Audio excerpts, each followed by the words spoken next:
First, the test of any new entity is how well it gets things done. The new structure, let's face it, can only be better than the old one if it makes a positive difference to outcomes. Nothing else really matters because the only test of whether something works better is whether it actually gets things done. At every level of contemporary government, it's great at process, but it often struggles to get things done efficiently. We as a country have an abundance, indeed a superabundance, of reports, of inquiries, of body after body that never seems to disappear. They just get renamed, and then they add more and more bodies to what the current bodies don't do or don't do well enough. As taxpayers, we've got to ask ourselves, how often does any new report or any new body actually lead to change for the better as opposed to just the appearance of doing something? Right now, on the very issue of who does what, there's a fair bit of discussion about whether this new national cabinet established by the PM to deal with the corona crisis should live on and replace the existing COAG process. COAG stands for Council of Australian Governments. It's the peak body of our governments in this country, or it should be, only it isn't. And it came into being as a direct result of states no longer abiding by the split of responsibilities between them and the national government that were written into the Constitution back in 1901. It was meant to clean up duplication, help stop waste, streamline the way we govern ourselves across the three competing levels of government in this country: local, state and national government. It was meant to deal with the reality that more and more the states were demanding that the Commonwealth pay for the work that remains their constitutional responsibility, like public schools and public hospitals.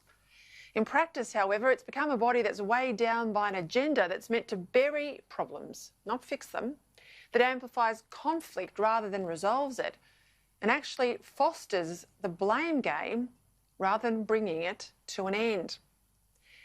Most worryingly, given the state taxpayer is the same mug that also pays federal taxes too, it's just been allowed to become a vehicle used by the states to blame the feds whenever anything goes wrong and claim that yet more money from the Commonwealth is the answer to every problem.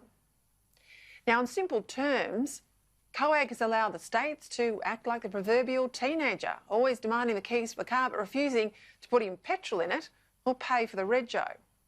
So this new National Cabinet of Scott Morrison, should it replace COAG, given the fact it's got more done in 4 weeks than COAG's got done in 4 years? In a nutshell, it's an idea that's worthy of consideration. With the bureaucrats outside the door, the usual COAG-style make-work program shelved, this new room created by Morrison is a room of leaders only, focused on decisions that must be made, with point scoring largely left behind. It might seem a minor point to some, but to me, it's hugely significant that this new body operates as a formal subcommittee of the Commonwealth Cabinet, so it's bound by the rules of federal cabinet, not COAG. COAG has no rules. For example, deliberations of this new body are subject to the laws of cabinet in confidence. It also appears to be bound by cabinet solidarity, where, whether you support the decision of the room or not, when you walk out the door, you back in the decision of the majority. Now, this used to be the way decent government in Australia, all of them, once operated.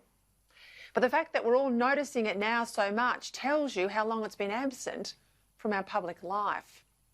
Of course, it doesn't hurt, does it, that the PM's sitting at the top of this table with a big fat open chequebook and is handing out billions and billions to the states.